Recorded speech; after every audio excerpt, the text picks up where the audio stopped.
السلام علیکم ورحمۃ اللہ وبرکاتہ۔ وعلیکم السلام ورحمۃ اللہ وبرکاتہ۔ حافظ صاحب، میرا سوال یہ ہے، وضو کرنے کا پریکٹیکل طریقہ کیا ہے، صحیح طریقہ؟ سب سے پہلے آپ یہ سمجھ لو، آپ نے وضو کے مسائل کے بارے میں سوال کیا ہے، تو آپ یہ سمجھ لو کہ وضو میں 4 فرض ہیں۔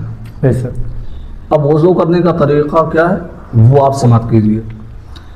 بہترین طریقہ یہ ہے کہ آپ جب وضو کرنے کے لیے بیٹھیں تو پہلے تو سب سے پہلے آپ کو دونوں ہاتھوں کو گٹوں سمیت دھونا ہے۔ صحیح، گٹا بولتے ہیں یہاں تک۔ اب اس کو 3 مرتبہ اچھے طریقے سے دھلنا ہے۔ اس کے بعد پھر آپ 3 مرتبہ کلی کریں۔ صحیح۔ کلی کرنے کا طریقہ یہ ہے کہ آپ کے منہ کے اندر تمام اعضاء یہ تر ہو جائیں۔ صحیح۔ اگر آپ روزے سے ہیں تو غرارہ نہیں کرنا ہے، نہیں کرنا ہے۔ اور اگر روزے سے آپ نہیں ہیں تو آپ غرارہ کریں۔ صحیح۔ اس کے بعد 3 مرتبہ ناک میں پانی چڑھانا ہے۔ ناک میں پانی چڑھانے کا طریقہ یہ ہے کہ آپ پانی کو لیں اور سونگھے، مطلب ناک کے ذریعے سانس کے ذریعے اوپر چڑھائیں۔ اب چڑھانا کہاں تک ہے؟ تو آپ کو پانی یہ ناک کے نرم ہڈی تک چڑھانا ہے۔ صحیح ہے۔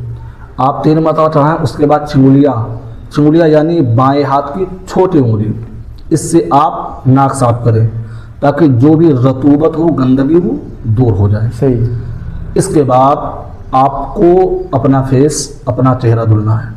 اب چہرہ دھلنے کا طریقہ یہ ہے کہ بال اگنے کی جگہ سے، یعنی یہاں پہ جہاں سے سر کے بال جمتے ہیں، بال اگنے کی جگہ سے ٹڈی کے نیچے تک، ایک کان کے لو سے دوسرے کان کے لو تک، یہ پورا چہرے میں شمار ہے۔ صحیح۔ اب اس کو اچھے طریقے سے دھلنا ہے، 3 مرتبہ دھلنا ہے، اور ساتھ میں یہ بھی خیال کرنا ہے کہ چہرے کا دھلنا یہ وضو میں فرض ہے۔ صحیح۔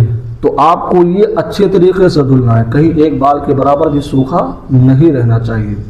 اگر آپ کے چہرے پہ سنت رسول ہے تو آپ کو خلال کرنا ہے، انگلیاں ڈال کر کے پانی سے تر کر کے خلال کرنا اچھے طریقے سے، یعنی ہر بال تر ہو جائے۔ یہ چہرہ دھلنے کا طریقہ۔ چہرہ دھلنے کے بعد آپ کو اپنے ہاتھوں کو کہنیوں سمیت دھونا ہے۔ بے شک۔ صحیح۔ گٹا یہاں تک کر بولتے ہیں، کہنی یہاں تک کے بولتے ہیں، کہنیوں سمیت دھلنا ہے۔ اب اس کو بھی اچھے طریقے سے دھلنا ہے، کیونکہ وضو میں ہاتھ دھلنا بھی فرض ہے، تو اس کو بھی اچھے طریقے سے دھلیں کہ ہر بال تر ہو جائے، گیلا ہو جائے۔ کہیں بھی اگر سوکھا رہ گیا تو پھر آپ کی وضو نہیں ہوگی۔ صحیح۔ تو وضو نہیں ہوگی تو پھر نماز نہیں ہوگی۔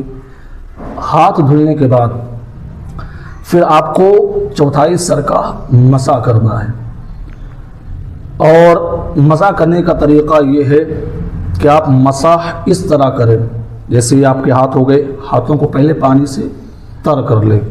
تر کرنے کے بعد 3 انگلیاں، یہ چھوٹی 3 انگلیاں، یہ آپ کو سر کے اوپر سے لے جانا ہے۔ آپ کی یہ ہتھیلی آپ کے سر میں ٹچ نہیں ہونا چاہیے۔ جب واپس لے کر آئیں تو آپ کی یہ ہتھیلی آپ کے سر میں ٹچ ہونا چاہیے۔ اب رہا انگوٹھا۔ اب انگوٹھا کو کان کے پیچھے پھیرنا ہے، کان کے اندر۔ اس کے بعد اب ایک پیچھے کا جو حصہ بچا ہوا، پیچھے کا ہاتھ، اس کو آپ کو یہ پیچھے سر کے پیچھے پھیرنا ہے۔ یہ آپ کا چوتھائی سر کا مسح ہو گیا۔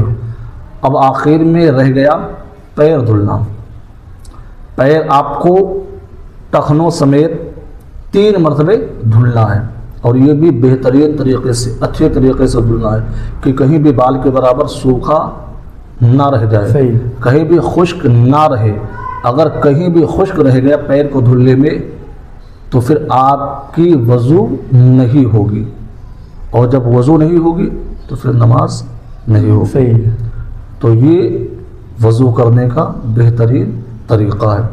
ہر نمازی کو چاہیے کہ اس طرح وضو کرے، پھر اپنی نماز کو پورا کرے۔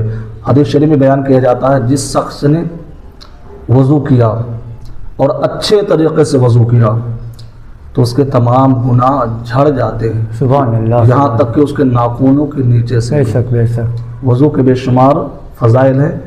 حدیث شریف میں یہ بھی بیان آتا ہے، جس انسان نے اچھے طریقے سے وضو کیا اور پھر نماز ادا کیا تو اللہ تعالیٰ اس کے لیے جنت کے 8 دروازے کھول دیتا ہے۔ سبحان اللہ۔ اب وہ جس دروازے سے چاہے جنت میں داخل ہو جائے۔